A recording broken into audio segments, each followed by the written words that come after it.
We're about to dive into the story of an ancient emperor, and his transformation is, well, it's one of the most stunning in all of history. I mean, we're talking about a ruthless warlord who becomes a champion of peace. And get this, he didn't write his story on paper. He literally carved it in stone for everyone to see. And that really gets to the heart of this whole story, right?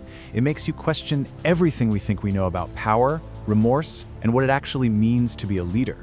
The answer, as we're about to find out, is all wrapped up in the life of one really extraordinary man. So, let's meet the man himself, Ashoka, the third emperor of India's Mauryan dynasty. What makes him so fascinating is that his reign was a total game changer. Think about it. Back then, kings were these distant, almost mythical figures, right? But Ashoka did something completely revolutionary. For the very first time, an Indian ruler spoke directly to his people. He carved his own story, his ideas, his policies onto massive rocks and pillars for literally everyone to read. Okay, so before he could ever start carving his legacy in stone, a lot of people believed his destiny was already written in the stars. I mean, long before he was even born. Now, it's interesting because these stories about prophecies were all written down centuries after Ashoka died. You have legends of the Buddha himself predicting his rise, fortune tellers foreseeing a universal ruler, even an ascetic who supposedly recognized his destiny, even though he wasn't the favorite son. So you have to ask, why make up all these tales? Well, it's pretty simple, really. They were a way to legitimize his rule, to suggest that his, let's say, difficult path to the throne was all part of some divine plan from the get-go. But here's the twist. This prophesied king, he didn't exactly start his reign with a message of peace. Actually, it was the exact opposite. His early years were all about brutal, relentless conquest. So let's look at how it all went down. Ashoka was born a prince around 304 BCE, and he eventually took the throne of this huge empire. But there was this one kingdom, Kalinga, over on India's eastern coast, that just wouldn't bend the knee. So in 261 BCE, he launched this massive invasion to take it over. And that single decision, well, it changed everything. Just look at that number. Over 200,000 people. That's the estimated human cost of the Kalinga War, either killed or deported. Militarily, sure, it was a success. He won. But morally, it was an absolute catastrophe.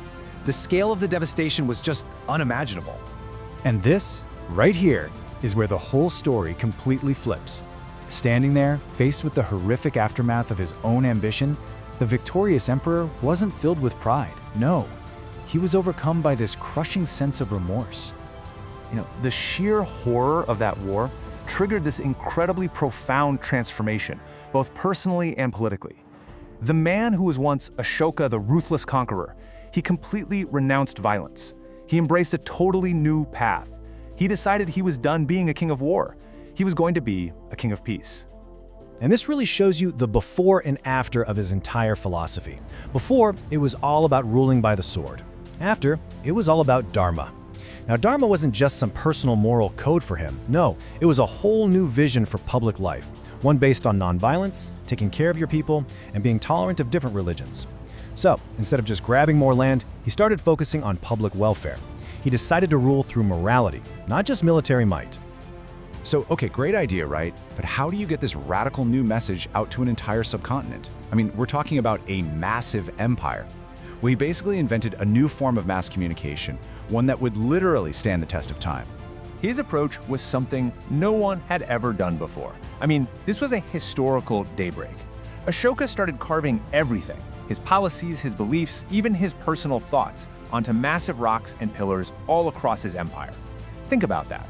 By creating this permanent public record of his reign, from modern-day Afghanistan all the way to southern India, he was basically creating a new contract with his people. A contract based on shared values, not just fear. So what exactly did he carve into these stones? Well, they were basically public service announcements for his new policies. He set up hospitals, not just for people, but, and this is amazing for the time, for animals too. He had rest stops built along roads for travelers. He had wells dug in villages to make sure people had water. And everywhere, he pushed his core message, nonviolence and living a moral life. He also became a huge supporter of Buddhism, which really helped it spread from a small local sect into a major world religion.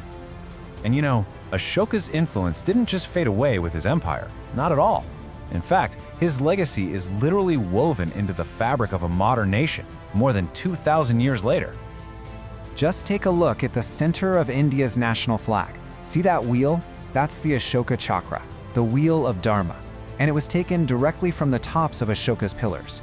It's a powerful symbol of the eternal wheel of law and righteousness. For modern India, it stands for constant just progress. And then there's this powerful emblem, 4 lions standing back to back. This is the lion capital, from one of Ashoka's pillars at a place called Sarnath. And today, it's the official national emblem of modern India. Those lions are projecting power and courage to all 4 corners of the world. It's this incredible, direct link between an ancient emperor's vision for a just empire and a 21st century democracy. So that brings us right back to where we started, with that big question. What Ashoka's story seems to tell us is that real, true change, even for the most powerful people, might not come from victory at all. Maybe it comes from having to face the devastating cost of that victory. It's really a timeless lesson about power, about morality, and about our amazing capacity, as humans, to completely transform.